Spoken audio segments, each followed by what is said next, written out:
Awakening with Brahma Kumaris. Om Shanti. Awakening with Brahma Kumaris में आज फिर आप सबका स्वागत। लाइफ स्किल्स इस श्रृंखला में हम ये जानने की कोशिश कर रहे हैं कि कौन सी ऐसी बातें हैं अपने जीवन से जुड़ी हुई, कौन सी ऐसी स्किल्स हैं जीवन को जीने के लिए जो हमें नहीं मालूम थी और शायद इसीलिए हमारा जीवन इतना खाली था। अपने विचारों की ताकत को समझा कि कितने पावरफुल हैं हमारे थॉट्स और कितनी तरह के थॉट्स हम क्रिएट करते हैं। सबसे पावरफुल और डैमेजिंग थॉट्स, जो टॉक्सिक थॉट्स जिनका हम देखते हैं, उनका हमें पता चल जाता है कि किस तरह से, चाहे वो गुस्सा है, नफ़रत है या ये सारे नेगेटिव एस्पेक्ट्स हैं। और दूसरी तरफ देखें तो हमारे साथ पॉजिटिव थॉट्स हैं, राइट थॉट्स हैं, एलिवेटेड थॉट्स हैं।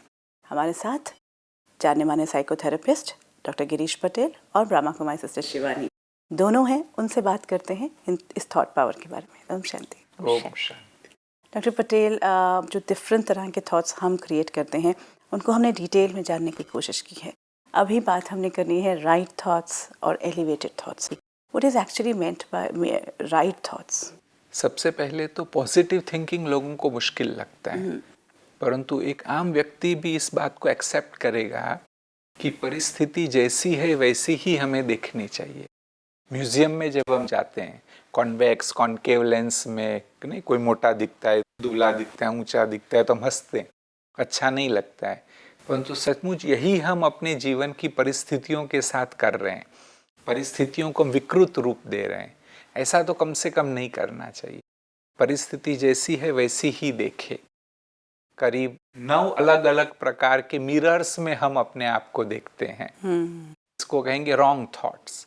उस रॉन्ग थॉट्स को समझ लेंगे तो फिर राइट थिंकिंग करना भी सहज होगा। ओके, तो मतलब किस तरह से जो है वो हम अपने जो पूरी सिचुएशंस हैं उनको देखें। इनफैक्ट सिस्टर शिवानी, जब पिछली बार बात हुई थी कि पॉजिटिव थॉट्स क्या हैं, कैसे क्रिएट किया जाए, बहुत सारे लोगों ने कहा है कि वो क्रिएट नहीं कर पाते। समझ भी रहे हैं क्योंकि फील गुड के साथ हमने जोड़ा था कि whether it's a positive thought और अ नेगेटिव थॉट, लेकिन वो हो नहीं पा रहा। प्रैक्टिकली यहाँ बैठ के फॉर्मूला की तरह बात करें तो लगता है कि ठीक है, लेकिन जब प्रैक्टिकल लाइफ में डे टू डे सिचुएशंस में आते हैं, इट इज़ बिकमिंग डिफिकल्ट। छोटी सी एक्सरसाइज करके देखें।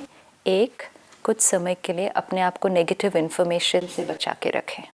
Early in the morning newspaper, too much of news in the television, बहुत सारी विजुअल्स एंड ऑडियो जो हम नेगेटिव भर रहे हैं, ये हमारी नेगेटिव थॉट्स क्रिएट करते हैं। तो कुछ दिन के लिए एक एक्सपेरिमेंट की तरह नेगेटिव इन्फॉर्मेशन से अपने आप को प्रोटेक्ट करें और पॉजिटिव इन्फॉर्मेशन अपने अंदर भरना शुरू करें। हम कई बार ये बात कर चुके हैं कि ब्रह्मा कुमारीज के 130 कंट्रीज़ में 8500 से ऊपर सेंटर्स हैं।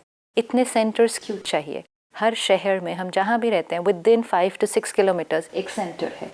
ये किस लिए चाहिए? ताकि सभी भाई बहनें वहाँ पर आकर आधे घंटे के लिए, चाहे सुबह चाहे शाम, प्रेफरेबली सुबह, परमात्मा का वो ज्ञान लेते हैं, which is the highest source of pure positive elevated information. तो हमने अपने जीवन में क्या परिवर्तन किया कि सुबह सुबह अखबार, रेडियो, टेलीविज़न की बजाय सुबह सुबह ज्ञान लेना शुरू किया। इतना सा परिवर्तन, पॉजिटिव थिंकिंग नेचुरल होने लगा। जो भोजन खाएंगे वही एनर्जी क्रिएट होगी। तो एक तो ये ट्राई करें कि negative information stop, try to create कुछ एक सोर्स ऑफ पॉजिटिव इन्फॉर्मेशन ले। दूसरा, सारा दिन कॉन्शियस अटेंशन। और तीसरा, जैसे पहले भी गिरीश भाई ने कहा, लिखो, लिख दे ये नेगेटिव थॉट मेरे अंदर आ रही है। लेट्स से ये काम मेरे से नहीं हो पा रहा, मैं करने की भी कोशिश करता हूँ ना, लोग इसमें ऑब्स्टिकल डालते हैं, the whole series. Write it down और अब बैठकर उसका पॉजिटिव लिखें कि इस सिचुएशन में मुझे पॉजिटिव क्या सोचना है। It's like a child learning to write and read, now learning to think. हमने कभी राइट सोचना ये नहीं सीखा था। एक बच्चे की तरह हमें ABCD से इसको स्टार्ट करना होगा। तो लिखें, उस नेगेटिव को लिखें और फिर किसी और को अगर समझाते तो क्या पॉजिटिव समझाते उस समय, तो अपने आप को वो पॉजिटिव समझाएं, उसको लिखें। थोड़ी सी मेहनत करेंगे, बहुत जल्दी it will become a natural process. Exercise करने से मसल स्ट्रांग हो जाते हैं, तो एक्सरसाइज करेंगे तो आपका माइंड स्ट्रांग हो जाएगा। डॉक्टर पटेल, आपने कहा कि कई तरह के राइट थॉट्स हैं। अगर पॉजिटिव हम नहीं भी क्रिएट कर पाए, आपने हमें थोड़ी सी सहूलियत दी थी कि जो भी सिचुएशन है उसको वैसे ही देखें, लेकिन शायद हम भी अवेयर नहीं हैं कि हम कौन से वो 9 मिरर्स लगाकर हैं वो हमारे साथ अगर आप शेयर करें। सबसे पहला तो है कि मैग्नीफाइंग मिरर, कि परिस्थिति है 20% प्रॉब्लम है लेकिन उसको हम 90% बना देते हैं, हाइपर हो जाते हैं जो। तो मैग्नीफाइंग ना करें, हम ये पहले जज करें, थोड़े डिटैच होकर कि ये समस्या है परंतु कितनी है, 10% समस्या है तो 10% ही मुझे सोचना है, उसको 15% भी नहीं करना है। ये मैग्नीफाइंग भी हम खत्म कर दे तो बहुत बड़ा फायदा होगा। वेरी ट्रू, यू नो, बच्चा का रिजल्ट वहाँ से स्कूल से कुछ आ गई, एक कॉल आ गई और भाई कि पेरेंट टीचर मीटिंग में कुछ कह दिया, किसी और चीज़ का, हस्बैंड के बारे में कुछ पता चल गया, छोटा सा एक सीख, जैसे भाई साहब ने कहा ना, making a big issue out of it. जब कोई और एक बड़ा इशू बना रहा होता है ना, हमें दिखाई दे रहा होता है देखो बात तो इतनी सी है और इसको ये क्या बना रहे हैं, तो डिटैच होकर जब देखते हैं हमें क्लियर दिखाई देता परिस्थिति इतनी है, इसको ये देखो कितना बड़ा बना रहे हैं। अब सिर्फ वो चीज़ अपने में देखनी है, दूसरे को तो कहना ईजी है कि बात तो बहुत छोटी है, आप उसको बहुत बड़ा बना रहे हो, ये बहुत कॉमन हमें दिखाई देता है आज। अब सिर्फ जो औरों के अंदर दिखाई देता है उसको अपने अंदर देखना है कि कैसे हम छोटी बात को कितना बढ़ाते। तो जब भी हमें लगे कुछ बड़ा हो रहा है, बहुत मुश्किल हो गया है, we should stop. Even everything, जो भी हमारे में थोड़ा भी नेगेटिव थॉट आ रहा है, सोचे कि भी मैं मैग्नीफाइंग तो नहीं कर रहा हूँ, सचमुच परिस्थिति कितनी है, बस उतना ही उसे इम्पोर्टेंस देना है, ज़्यादा नहीं देना है। दूसरा है ऑल और नन अप्रोच, कि व्यक्ति जो है परिस्थिति वो एक्सट्रीम में सोचता है, उसके लिए समस्या ब्लैक एंड वाइट ही होती है, परंतु जीवन ब्लैक एंड वाइट नहीं है, it is different shades of grey. एक आपको उदाहरण दूंगा, एक डॉक्टर का बच्चा 10वीं कक्षा में था, तो उसके फादर ने कहा बेटे मेडिकल में एडमिशन चाहिए, मेडिकल में एडमिशन चाहिए तो 95% होने चाहिए। उसने मेहनत तो की परंतु अनफॉर्चुनेटली उसके 88% आए। तो पिताजी ने क्या क्या सुनाया उसे कि बस मेरा जीवन बर्बाद हो गया, अभी तुम कोई काम के नहीं रहे, कम से कम 90 तो आने ही चाहिए थे, मैं किसको मुंह नहीं दिखा सकता हूँ, मेरे बेटे के 88% ही आए। ऐसे 1-2 घंटा खूब सुनाया, तो बच्चा एकदम साइलेंस में चला गया। पहले तो उन्होंने सोचा कि शायद उसको शॉक लगा है कि कम परसेंटेज आए, हमने भी उसको डांटा, लेकिन सच मानिए 2 दिन के बाद वो पागल हो गया। आज भी वो पागल है, कई साइकेट्रिस्ट ने उसका इलाज किया है, मैंने भी उसका इलाज किया, वो ठीक नहीं होता है। भले एक एक्सट्रीम एग्जाम्पल है परंतु फिर भी उसके लिए वो माँ बाप का एक्सेप्टेंस बहुत इम्पोर्टेंट हो। नहीं, लेकिन ये एक्सट्रीम एग्जाम्पल है, लेकिन हमें ये मैग्नीट्यूड तो दिखा सकता है ना कि हमारी जो ये बातें हैं जो हम कह देते हैं उस समय, वो चलो हमारे बच्चों पर कितना इम्पैक्ट डाल रही है। ठीक है, हर बच्चा इस एक्सट्रीम पे नहीं जा रहा, लेकिन कुछ तो डैमेज हर एक का हो रहा होगा जब इस तरह से बोला जाए। सुसाइड करते हैं कई बार, तो ये ऑल और नन अप्रोच का ही वो हिस्सा है। अब इसमें राइट थिंकिंग क्या होता, अगर वो बच्चे को ये कहा जाता कि बेटा हमारे कम से कम 90 का एक्सपेक्टेशन था, तुम्हारे 88% आए, अभी चलो देखते हैं, प्रॉब्लम इज दैट डेफिनेटली, लेकिन आपने कहाँ मिस्टेक की, आप अपनी स्टडी टेक्निक को कैसे इम्प्रूव कर सकते थे, हम आपको क्या मदद कर सकते थे, इस सब बातों के बारे में अच्छे से सोचा होता, कोई ठीक से प्लान बनाया होता, तो HSC में जरूर उसके 92 या 95 आते। तो this is right thinking of that all or none approach. In fact, looking at the situation in the real sense. And actually try to make the situation smaller.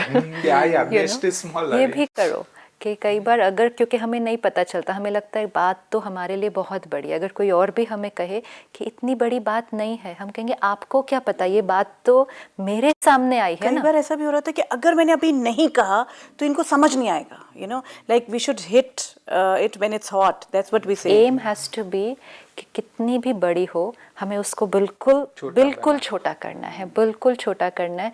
और ये एक गेम है, यू नो, जितना करते जाओगे you will realise कि actually बातें तो कुछ भी नहीं होती हैं। हम उनके बारे में सोच के, बोल के, आपस में डिस्कस करके उसको कितना बड़ा बनाते हैं। Take it like a game, एक गेम को खेलो कि आपके सामने एक चीज़ आई है जो बहुत बड़ी है, आपको उसको एकदम छोटा करना है। Everybody knows how to do it, it's just that we have to do it. Why we don't do it? See again, power नहीं है ना, हम बहुत डर जाते हैं एकदम से। अभी इस केस में भी डर गए ना, कितने सारे थॉट्स आ गए होंगे, फियर ऑफ फ्यूचर, क्या होगा बच्चे का, क्या होगा, मैं लोगों को क्या कहूँगा, मेरा बच्चा डॉक्टर नहीं बना, उसका तो बच्चा डॉक्टर बन गया। Look at the series of thoughts that will come उस समय ये नहीं सोचा कि मेरे बच्चे का कहीं नुकसान तो नहीं हो रहा, बाकी सब कुछ सोच लिया। तो जो इम्पोर्टेंट था वो तो सोचा ही नहीं। और इतने सारे थॉट्स जितने बनते, एंड दैट्स वाई वी से सिचुएशन उतनी ही बड़ी है जितने आपके थॉट्स उसको बनाते हैं, और कुछ भी नहीं है। जितना आप इससे थॉट क्रिएट करेंगे, क्या होगा, कैसे होगा, you will start feeling that the situation is very very big. It will seem to you कि इससे बुरा तो मेरे साथ कुछ हो ही नहीं और हम सकता। वो बना ही देते हैं, फिर फाइनली वो बनी जाती है, क्योंकि हम उसके साथ इतने सारी चीज़ें अटैच कर रहे हैं ना। लोग क्या कहेंगे, इसका फ्यूचर क्या, इसकी शादी नहीं होगी, आगे करियर, मतलब so many things we will attach. तो बात तो बड़ी लगेगी ही उस टाइम। अब हमें डिसाइड करना है उस सिचुएशन में कैसा सोचेंगे, तो सिचुएशन एकदम उतनी छोटी हो जाएगी। ये भी पक्का कर ले, बस राइट थिंकिंग करना है ना। सही मिरर में अपने आप को देखना है, ऑल और नन के मिरर में बिल्कुल नहीं देखना है। तीसरी बात है जंपिंग टू कंक्लूजन, कि कुछ होता है तो तुरंत हम कुछ निर्णय पर आ जाते, बस ऐसे ही है। और अब भी लेना डिसीजन, अब भी लेना, अब भी करना है। ये जो एक हमारे पास बिल्कुल वक्त ही नहीं रह गया कि अभी मैंने सिचुएशन में डिसीजन नहीं लिया तो कुछ गलत हो जाएगा। ये और व्यक्ति के बारे में भी हम वी जंप टू कंक्लूजन। एक कंपनी में प्रेसिडेंट थे, उस कंपनी का यूनियन लीडर सवेरे सवेरे उन्हें मिलने आया। सेक्रेटरी को आके कहा कि साहब को मिलना है। तो सोचा अरे सवेरे सवेरे यूनियन लीडर, मतलब बहुत सारी डिमांड लेकर के आया होगा, बस समस्या होगी, अभी मॉर्निंग में नहीं चाहिए। उसको कहा कि कहो कि साहब अभी बिजी है, कुछ देर के बाद आना। फिर से आया, सोचा जरूर इसकी बहुत डिमांड होगी, कहा नहीं नहीं थोड़ी देर के बाद आना, अभी साहब मीटिंग में बिजी है। ऐसे उस दिन वो 5 बार आया, लेकिन कोई ना कोई बहाना बता करके उसे वापस भेज दिया, क्योंकि jump to conclusion that union leader means problems. फिर 7 दिन तक वो दिखाई नहीं दिया, 8वें दिन रास्ते में ही मिल गया। तो उन्होंने सोचा अभी तो पूछूं, अब तक तो उसकी डिमांड शायद बहुत कम हो गई होगी, अब उसको पूछता हूँ और सोल्यूशन लाता हूँ। तो कहा भैया क्या उस दिन तो आए थे, क्या प्रॉब्लम था? उसने कहा नहीं नहीं साहब वो काम तो हो गया। कहते नहीं नहीं बताओ कुछ तो होगा, मैं तुझे मदद कर सकता हूँ। कहा नहीं नहीं साहब कुछ नहीं कर सकते। कहा नहीं कुछ तो कर सकते, बोलो क्या था? कहा नहीं नहीं साहब वो काम तो हो गया। कहते क्या हुआ? कहते साहब मेरे बेटे के मैरिज थे, मैं तुम्हें निमंत्रण देने आया था, कल ही मैरिज सेरेमनी पूरी हो गई, आज मैं काम पर आ गया, वो तो हो गया। तो देखो जंपिंग टू कंक्लूजन कि भी यूनियन लीडर मीन्स वो डिमांड लेकर के आया होगा, तो एक बहुत अच्छा सा मौका गंवा दिया। तो हाँ, क्योंकि रिलेशनशिप ज्यादा अच्छा डेवलप कर सकता डेवलप होता है उससे। तो ऐसा कभी नहीं करना है, कुछ भी हो never jump to conclusion. Oh yes, so many times we do that. Yes, कि वो हर परिस्थिति तो एक है, तो बस एनालिसिस करना है, क्या बात है, अच्छे से एनालिसिस करूं और फिर सोचूं कि क्या करूं। और पहले सुन तो ले, पहले हम देख तो ले कि है क्या है। ठीक से जो हम एनालिसिस कर सुन ले। रहे हैं हम उसको भी नहीं ले रहे होते, हम फिर भी कुछ और सोच रहे होते हैं। पहले ही तय कर रहे या होते हैं। कोई अगर हमसे अच्छी तरह से भी बात कर रहा है, उसके पीछे भी हम सोच रहे होंगे इसके पीछे क्या, इसको क्या चाहिए मेरे से, ये मेरे से इस तरह से बात कर रहा है। वैसे so much, this is also jumping to so many conclusions. और उसकी वजह से वो जो अच्छी सीन भी आपके सामने आई थी, उसमें भी आपकी थिंकिंग किस तरफ चली गई, it went towards wrong thinking. So situations are positive, लेकिन हमें आदत पड़ गई है उस पॉजिटिव सिचुएशन में भी कोई ना कोई इस तरह की रॉन्ग थॉट क्रिएट करने की। जब भी थॉट है तभी सोचना है कि इसमें से कोई तो मैं नहीं कर रहा हूँ। चौथा है ऑलवेज मेंटालिटी। एक सेकंड पहले हम थोड़ा सा एक बार रिवाइंड करते हैं। हाँ कि जी। पहला था मैग्नीफाई, ऑल और नन, मतलब या तो मुझे सब कुछ मिले या कुछ नहीं। And third is jumping to conclusion. Fourth हम आते हैं, फोर्थ इज ऑलवेज मेंटालिटी। अच्छा भी कुछ हुआ हम समझते सदैव मेरे साथ ही होता है। अच्छा, ऑलवेज मी। हाँ ऑलवेज मी, कि जब अगर बॉस आपको डांट दे तो सोचते बॉस ऑलवेज मुझे ही डांटता है, या तो मुझे ही सदैव डांट पड़ती है, मेरे साथ ही हमेशा ऐसा होता है, हाँ। मेरे साथ जिंदगी में ये मेरे अपनों के साथ होता रहता है, मेरे बच्चों के साथ ही होता है, मेरे साथ जिंदगी में ये चलता है, मेरे साथ सदैव बुरा होता है। विक्टिम फीलिंग भी आ जाएगी, बिल्कुल so much of a victim feeling कि ये मेरे साथ ही हो रहा है सारा कुछ। लेकिन अगर ये होता जा रहा हो तो नहीं, तब भी डिटैच हो गए। अगर सचमुच नहीं कितना भी बुरा होता, आप सोचेंगे ना कुछ बातें अच्छी भी हुई है, बल कुछ बुरी भी हुई है, लेकिन 20% 25% अच्छी बातें भी हुई है, उसका भी एक लिस्ट रखना चाहिए कि भी अच्छी बातें हुई है। हो सकता है भी मास में एक बार कुछ हुआ, 6 मास में एक बार हुआ, ये सदैव नहीं होता है। ये भी इसमें राइट थिंकिंग करना चाहिए कि बल मेरे साथ ये प्रॉब्लम हुआ, औरों के साथ और प्रॉब्लम भी होते हैं, है ना, क्योंकि मुझे अपना ही दिखाई देता है इसलिए मैं सोचता हूँ कि आई एम ओनली सफरिंग। तो इस प्रकार से जो ऑलवेज मेंटालिटी है उस पर भी विजय प्राप्त करना जरूरी है। एक बार हम एक काउंसलर से बात कर रहे थे तो उन्होंने कहा लोग आते हैं इतनी प्रॉब्लम्स लेकर आते हैं अपनी, और उनकी प्रॉब्लम सुनने के बाद लगता है मेरी तो कोई प्रॉब्लम ही नहीं है, लेकिन उससे पहले हम अपनी इतनी सी भी प्रॉब्लम को इतना बड़ा बनाकर बैठे थे। एक बार हम ऐसे एक ग्रुप में बैठे और हर एक से पूछा आपके जीवन में चिंता का कारण क्या है। Everyone just share what's the cause of your stress. तो एक कपल था, उन्होंने कहा हमारे बेटे को चश्मा लग गया है, बहुत यंग एज में, छोटा सा था, अबाउट 7-8 ईयर्स ओल्ड, कि हमारे बेटे को चश्मा लग गया, ये सोच सोच के तो हमें बहुत चिंता हो रही है। तो साथ में किसी और ने कहा कोई और प्रॉब्लम नहीं आई है ना सामने अभी। तो इसी बात को लेकर मतलब एक मेंटालिटी बन गई है कि कोई ना कोई चिंता तो बात को रहेगी, लेकर तो मुझे हाँ। करनी ही है वो थॉट। तो अब जैसे ही अब अगर ये थॉट है कि मेरे बच्चे को चश्मा लग गया, जिस दिन कोई और बड़ी बात आ जाएगी ये बात कोई बात नहीं लगेगी। और यही अगर हम प्रैक्टिस करें कि हर सीन में पॉजिटिव, तो कितनी भी बड़ी बात आ जाएगी हमें वो बात वो नहीं लगेगी। It has become our personality, our nature to think only on the worry, anxiety, negative side. इसीलिए वो हर टाइम लगता है कि आई एम द विक्टिम, मेरे साथ थोड़ा सा भी कुछ मेरे साथ हुआ तो मेरे साथ ही ऐसा होता है। This is a very deep संस्कार जो हमारा बनता जा रहा है कि हर टाइम मेरे साथ ऐसा होता है, एंड हर टाइम जो मेरे साथ बहुत सारी अच्छी बातें होती हैं वो मैं देखती दैट हूँ। Is ignored. क्यों नहीं, क्यों मुझे विक्टिम बनना आसान लगता है क्या? विक्टिम बनते ही जिम्मेदारी किसी और की हो जाती है, ऐसा है। और उदास फील करना जस्टिफाइड हो जाता है। पर हम उदास, अच्छा उदास तो हम उदास फील तो नहीं करना चाहते ना, लेकिन हम फील कर रहे हैं। उदास फील कर रहे हैं, अब हमें कोई चीज चाहिए जिसके ऊपर हम उसकी ब्लेम डालते हैं। या जस्टिफिकेशन है ना कि सिचुएशन ही मेरे साथ हर बार ऐसी हो रही है, how can I be happy, that is the thing. जैसे ही कोई रीजन मिल गया ब्लेम करने के लिए, मेरी रिस्पॉन्सिबिलिटी खत्म हो गई, and I tell myself ये ठीक है, आप जैसा फील कर रहे हो ऐसा ही फील करना है इस परिस्थिति के अंदर, and then we live with that pain for a long हमने टाइम। कितनी सारी अपनी जस्टिफिकेशन तो परिस्थितियां तैयार की हुई हैं, और ऐसा सोच के हम औरों की सिंपैथी गेन करना भी चाहते हैं कि जब जस्टिफिकेशन है तो लोग मुझे सिंपैथी देंगे। छठी बात है लेबलिंग, हमने आगे भी डिस्कस किया था, लेकिन राइट थिंकिंग में भी हम कई बार गलत रूप से लोगों को लेबल करते हैं। आपके अंडर में अगर 5 लोग काम कर रहे हैं तो उनमें से आप लेबल करते कि ये स्मार्ट है, ये बिल्कुल गलतियां करता रहता है, और जब आप लेबल करते हैं तो इमीडिएटली वो आ जाता है कि इसने किया गलत ही किया होगा, वो भी रॉन्ग है। कभी भी लेबल किसी को नहीं करो। जैसे सपोज कोई टाइम पर नहीं आता तो हम कहते हैं ये तो है ही लेट लतीफ़, ये तो हमेशा ही लेट आएगा, इसको कितना भी बोल दो ये नहीं। So this is no, that person might be sincerely trying to come on time, now he just needs the right energy. कोई ये है कम ऑन टाइम, सपोज वो 50% टाइम पे आने लगे तो भी आप कहेंगे कि तो लेट ही आता है, क्योंकि हमने अपने मन में उसको लेबल लगा दिया उसको वो। अच्छा, तो पर उसे कहना तो चाहिए, कहा तो जा सकता हाँ, है। एक बार लेट आया ठीक है, कि तुम लेट रिकॉग्नाइज आते हो। हमने करा, रिकॉग्नाइज करके हमने रजिस्टर किया, तो रजिस्टर करके हमारे पास तो रहती है वो वीकनेस। जैसे हम लेबल कर देते हैं ना, इट फील्स के ये ऐसा ही है, मतलब there is no margin to change.